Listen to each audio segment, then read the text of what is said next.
बिस्मिल्लाहिर्रहमानिर्रहीम। अस्सलामुअलैकुम। MKM engineering YouTube channel में एक नई वीडियो के साथ मैं हूं मुजाहिद कामरान। फ्रेंड्स, आज की वीडियो भी गैस कैलकुलेशन के बारे में है और आज का टॉपिक है how to find standard cubic feet in gas calculation. तो चले शुरू करते हैं आज की video. Standard cubic feet find करने के लिए सबसे पहले हमें मीटर रीडिंग चाहिए। मीटर रीडिंग कोई भी है, गैस जनरेटर पे है, बॉयलर पे है, जो भी फ्लो मीटर आपके पास लगा हुआ है और उसकी रीडिंग क्यूबिक फीट में आ रही है तो सबसे पहले हमें वो रीडिंग चाहिए। जो हमारे पास रीडिंग है क्यूबिक फीट में, वो जो करंट रीडिंग है 144670, ये हमारे पास करंट रीडिंग है। और जो प्रीवियस है क्यूबिक फीट में है, ये फ्लो है, ये एक्चुअली फ्लो है सिर्फ क्यूबिक फुट में। इसको हमने स्टैंडर्ड क्यूबिक फीट में कन्वर्ट करना है। तो करंट रीडिंग भी हमारे पास दी हुई है और प्रीवियस रीडिंग भी 124042 ये हमारे पास रीडिंग है। तो इस सबसे पहले ये डिफरेंस फाइंड करते हैं।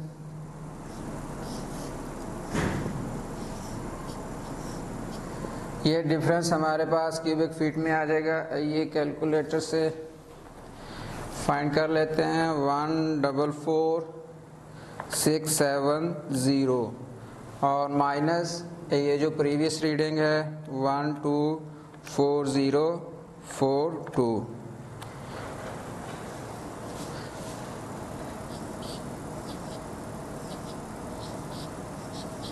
ये हमारे पास डिफरेंस आ गया है 20628। ये ACF है, actual cubic feet. ACF mean actual cubic feet, यानी इसमें ये जो सिंपल फ्लो दिया हुआ है उसकी रीडिंग है। ये इसमें ना तो टेम्परेचर फैक्टर ऐड है और ना ही प्रेशर फैक्टर है। आगे जाके हमने इसी वैल्यू को स्टैंडर्ड क्यूबिक फीट में कन्वर्ट करना। जब स्टैंडर्ड क्यूबिक फीट में कन्वर्ट करेंगे तो इसमें टेम्परेचर फैक्टर भी आ जाएगा और प्रेशर फैक्टर भी आ जाएगा।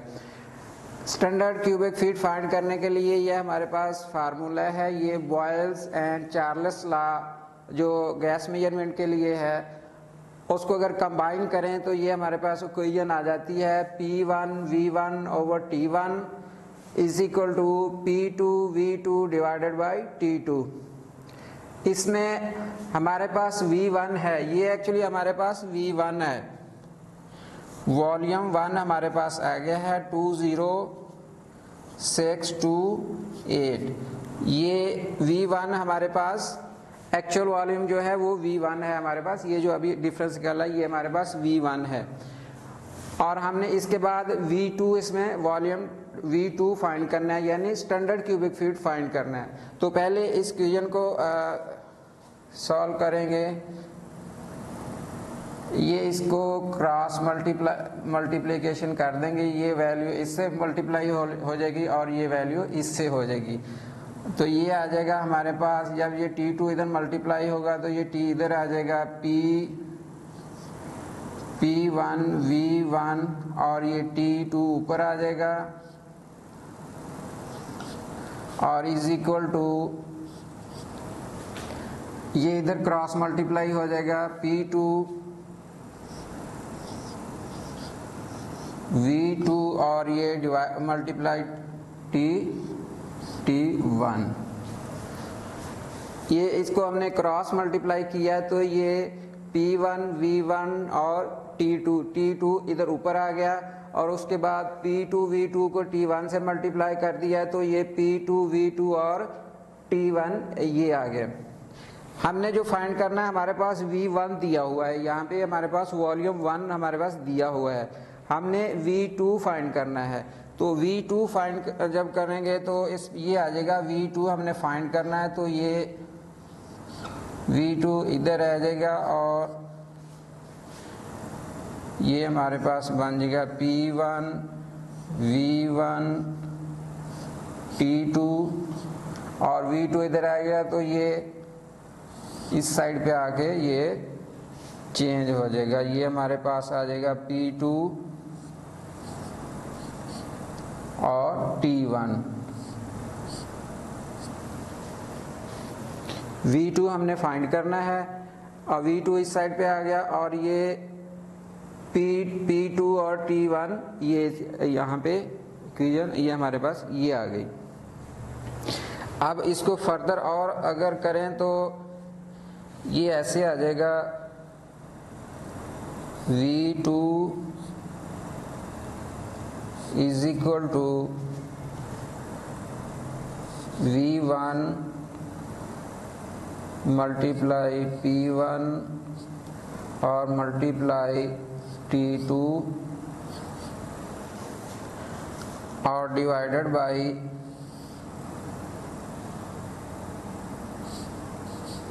P2 और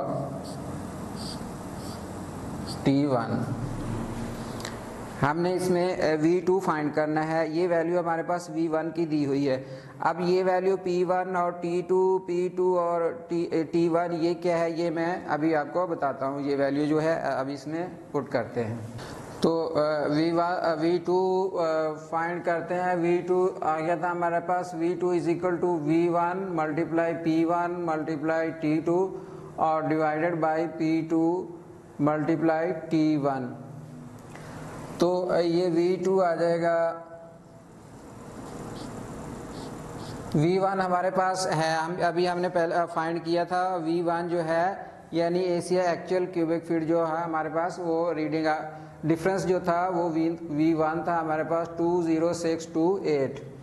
तो V1 की जगह पे 20628 और मल्टीप्लाई P1 है लाइन प्रेशर जो हमारे पास एग्जिस्टिंग लाइन प्रेशर होगा वो उसको P1 से शो किया गया।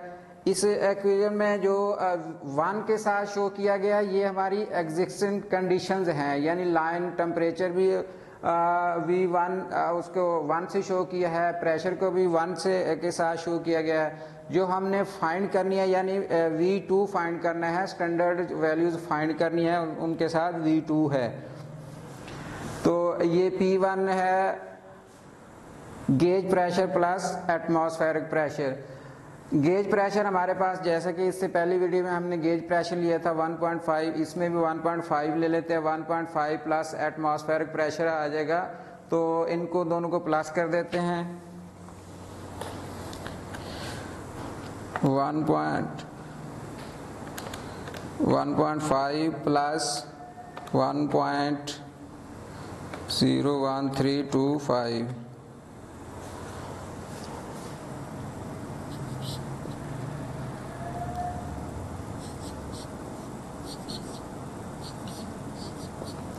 ये हमारे पास P1 आ गया, यानी लाइन प्रेशर या gauge pressure plus atmospheric pressure वो हमारे पास P1 है। 1.5 और एटमॉस्फेरिक प्रेशर को प्लस करेंगे तो ये 2.51325 आ जाएगा। तो P1 की जगह पे ये कर देंगे 2.51325 और मल्टीप्लाई T2। ये बेस टेम्परेचर इससे पहले वीडियो में भी जो हमने फाइंड किया था, जो टेम्परेचर फैक्टर फाइंड किया था, तो उसमें भी बेस टेम्परेचर था। बेस टेम्परेचर जो है वो कॉन्ट्रैक्ट में दिया जाता है 62 फ़ारेनहाइट। ये 62 फ़ारेनहाइट है और इसको हमने केल्विन में कन्वर्ट कर दिया है 280.7056। ये हमारे पास केल्विन में आ गया है। इसको केल्विन में कन्वर्ट किया तो यहाँ पे आ जाएगा 288.7056 और डिवाइडेड बाई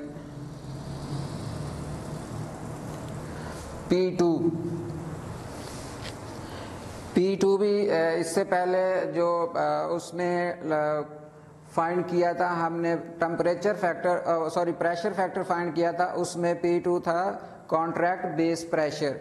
ये 14.666 यानी 14.66 PSI है और उसको हमने बार में कन्वर्ट कर लिया तो ये आ गया 1.01077। तो ये P2 आ जाएगा 1.01077 और मल्टीप्लाई T1 है यहाँ पे लाइन टेम्परेचर या गेज टेम्परेचर।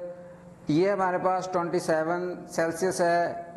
ये कम ज़्यादा भी हो सकता है, मतलब 30 भी हो सकता है, 35 भी हो सकता है। जो भी टेम्परेचर आपके पास हो, सेल्सियस में होगा तो उसको भी केल्विन में कन्वर्ट कर देना, अगर फ़ारेनहाइट में है तो उसको भी केल्विन में कन्वर्ट कर देना। 27 सेल्सियस को हमने कन्वर्ट किया है केल्विन में, तो ये 300.15 आ गया।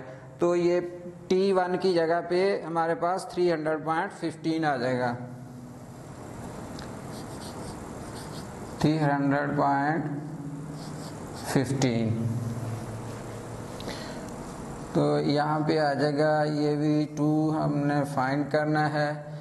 ये V1 हमारे पास है। ये एक तरह से ये वाली और ये वैल्यू ये प्रेशर फैक्टर बन जाएगा। ये और ये वैल्यू ये टेम्परेचर फैक्टर बन जाएगा। ये बेस टेम्परेचर है और ये लाइन टेम्परेचर। ये गेज प्रेशर है और ये बेस प्रेशर। ये प्रेशर फैक्टर और टेम्परेचर फैक्टर बन जाएगा। तो सबसे पहले ये ऐसे कर लेते हैं 20628, इन दोनों को आपस में डिवाइड कर देते हैं। इसको और इसको आप 300 पे डिवाइड कर देते हैं, या एक तरीका ये, या दूसरा ये कि इन सब को मल्टीप्लाई कर लें और डिवाइडेड बाई इन दोनों को मल्टीप्लाई करके फिर डिवाइड कर दें। तो पहले हम इसको और इसको डिवाइड कर लेते हैं। 2.51325 डिवाइडेड बाई 1.01077, ये आ जाएगा 2.4864 और मल्टीप्लाई 288.7056 डिवाइडेड बाई 300.15 से कर देते हैं। 288.7056 और डिवाइडेड बाई 300.15, ये हमारे पास है 0.96187। अब इन तीनों को मल्टीप्लाई कर देंगे।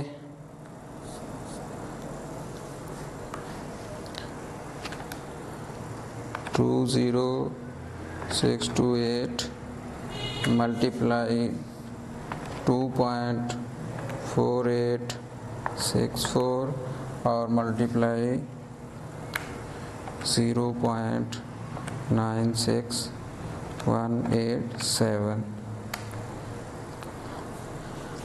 ये हमारे पास आ गया 4979।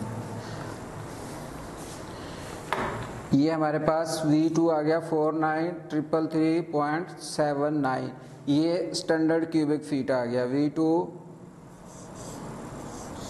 Standard cubic feet.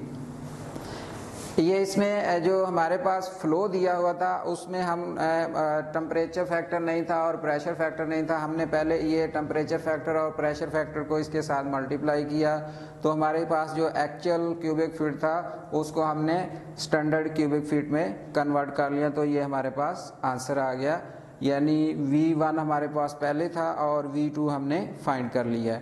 SCF यानी स्टैंडर्ड क्यूबिक फीट, ये हमने फाइंड करना था, हमारे पास आंसर आ गया ये।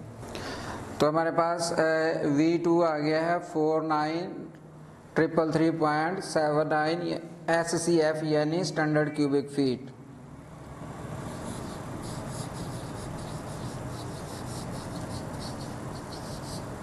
स्टैंडर्ड क्यूबिक फीट, यही हमने फाइंड करना था, स्टैंडर्ड क्यूबिक फीट। हमारे पास ये आंसर आ गया है।